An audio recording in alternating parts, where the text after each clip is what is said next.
Hello Leo, thank you for joining me for your monthly forecast for November for the Sun or the Ascendant. Your sign is very much about passion.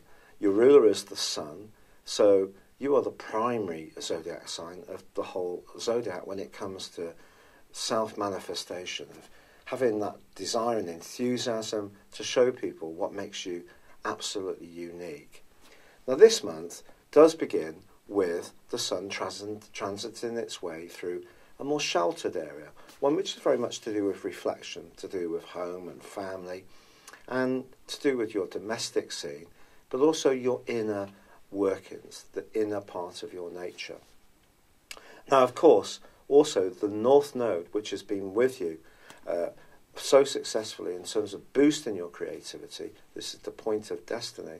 Well, that's going to be inverting into a much more reflective area this month for you, one which is much more to do with introspection. So there can be a slice of you throughout November, Leo, which isn't quite as gregarious as normal, but there's still going to be opportunity for you to sparkle, and you can seize them. But the story of this month really begins with Venus, the planet of love and affection, which was backtracking in your sector of home and family from the 5th of October.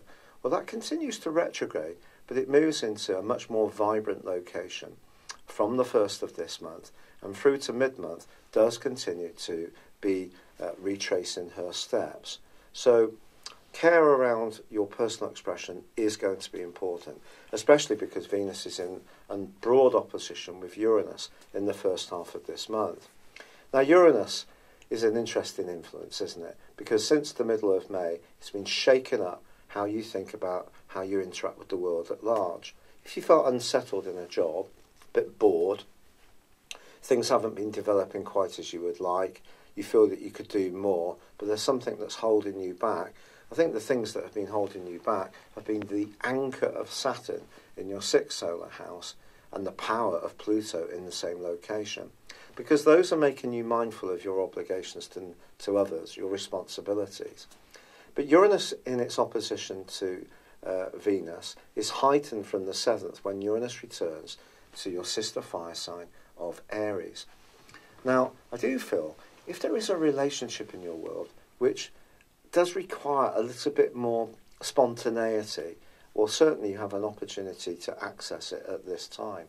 But also it could see you being a bit more frustrated if you feel someone is not particularly upfront about what they want.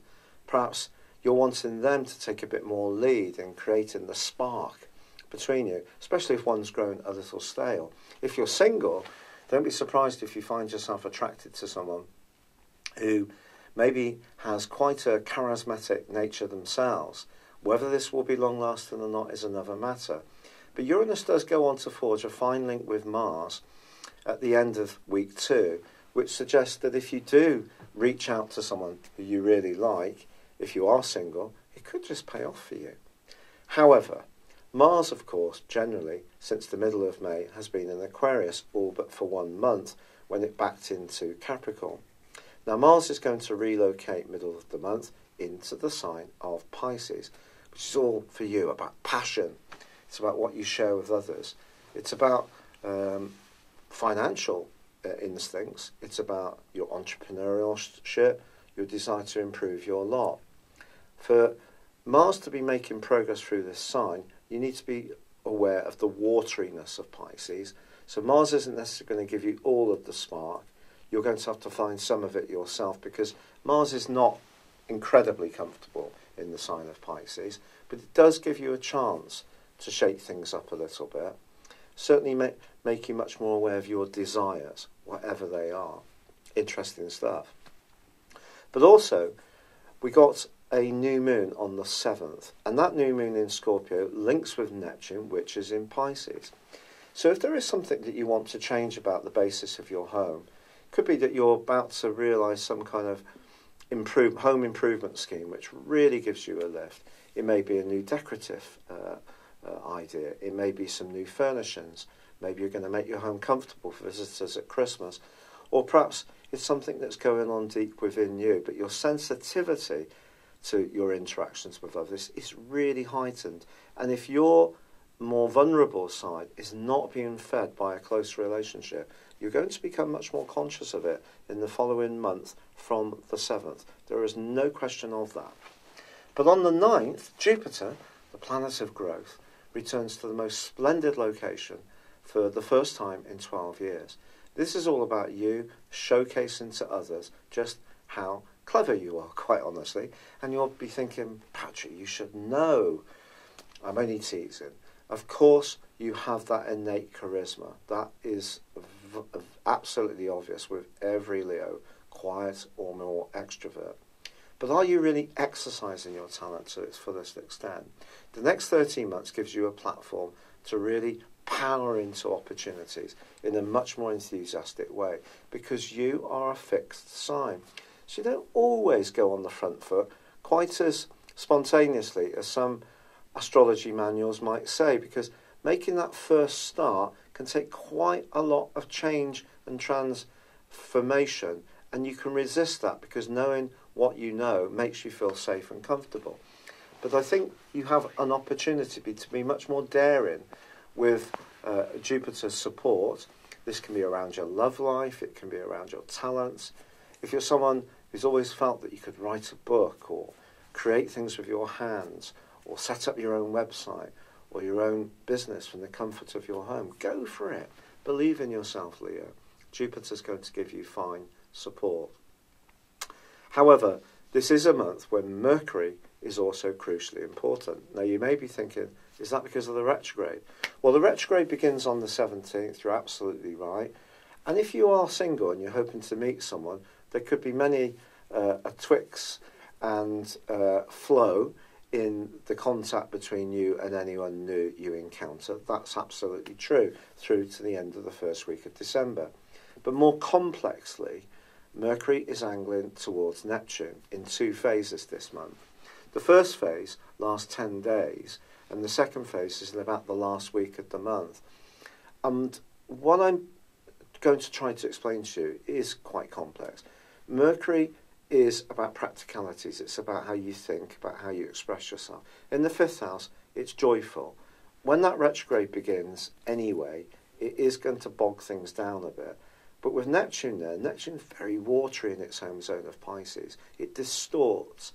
It's like gases around all the facts and figures that Mercury loves to grapple with.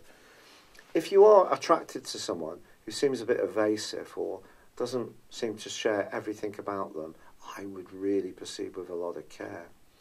In an existing relationship, if someone seems a little bit distant, you can't really quite get to the bottom of what their schedule is, this is something you're going to probably be quite determined to dig out of them. But at its very worst, you could encounter someone who's darn right dishonest. So just be conscious of that. But also be conscious of your own attitudes and motivations to check that you are being as straightforward as possible. The Sun's going to give you huge support when on the 22nd he moves into the sign of Sagittarius, supporting Jupiter and also Mercury. This can lead to your physical vitality picking up. You can feel more outward if there are invitations to socialise, perhaps with the festivities approaching. You're going to be much more minded to do so.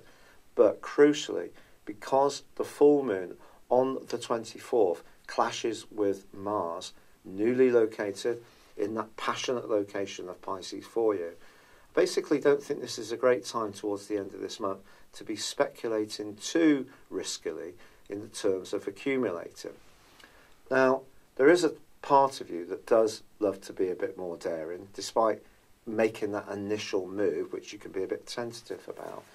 But when it comes to business and entrepreneurship, see the next year as being your window of opportunity, not just November. So if you're still chewing over ideas, I wouldn't necessarily put them into action without a great deal of planning and precision. The precision is absolutely vital in the second half of this month as Mercury and Neptune get up to quite a lot of mischief. If you do that and proceed with caution, there's every chance that you can make progress with Jupiter's help. There's no question about that.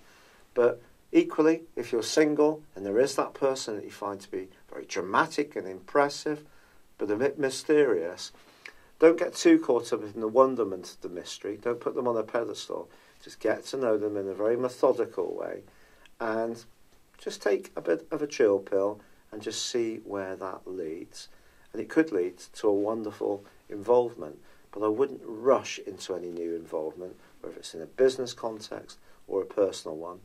And certainly in an existing relationship, it's very important that both of you are totally clear about what you want and that you both take responsibility for your parts in that. It's been a real pleasure being with you. I'm so grateful for all the kind comments that have been sent in. I really appreciate it regarding my rheumatoid arthritis. I'm battling on. And I'd love it if you would comment or like this video, or if you've yet to do so, please do subscribe to this channel. Thank you. Hello, thank you so much for watching my video. I'd love you to join me at my Horoscope Ace app. You can find this at www.horoscope-ace.com. You can use it through Android, iOS, Apple or Facebook. Check out your ascendant or your moon sign or download your free birth chart. There's all your favourite videos, plus there are daily, weekly, monthly and yearly horoscopes for general, love, Chinese and Indian astrology. If your passion is tarot, there's my brilliant 3-card money or love tarot readings too. And it's all there at www.horoscope-ace.com. Thank you.